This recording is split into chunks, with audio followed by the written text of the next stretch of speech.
केंद्रीय मंत्री चिराग पासवान ने एआई इम्पैक्ट समिट के दौरान गलगोटिया यूनिवर्सिटी द्वारा प्रदर्शित चीन निर्मित रोबोट डॉग को लेकर उपजे विवाद पर तीखी प्रतिक्रिया दी है। उन्होंने इस घटना को देश की वैश्विक छवि के लिए चिंताजनक बताया और कहा कि जिस तरह से भारत को दुनिया के सामने गलत तरीके से प्रस्तुत करने का प्रयास किया गया है वे बहुत गंभीर विषय है। चिराग पासवान ने स्पष्ट किया कि सरकार इस पूरे मामले की गंभीरता से समीक्षा कर रही है और संबंधित संस्थान के खिलाफ की जाने वाली कार्रवाई पर जल्द ही निर्णय लिया जाएगा।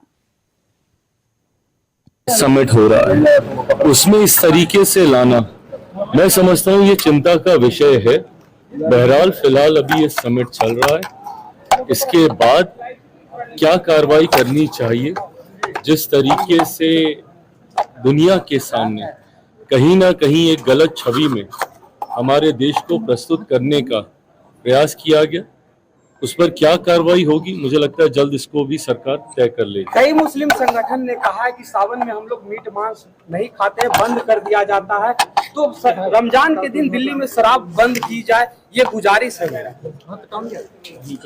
मुस्लिम संगठन ने दिल्ली में शराब बंदी की मांग की है रमजान के महीने में। दिल्ली में? हाँ, दिल्ली में। सिर्फ दिल्ली में? हाँ, सिर्फ दिल्ली में मुस्लिम संगठन ने बंद करने की मांग की है। कहा है कि सावन में हम लोग बंद करते हैं, बंद करवाया जाता है, तो फिर रमजान में भी बंद होनी चाहिए। देखिए, मैंने हमेशा खाने पीने की चीजों में ये स्वतंत्रता व्यक्ति विशेष की रही है।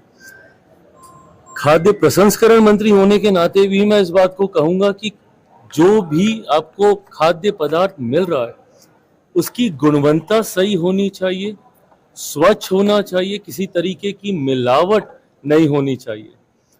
पर कब किस मौसम में क्या मिलेगा नहीं मिलेगा, मुझे लगता है ये व्यक्तिगत स्वतंत्रता का विषय है।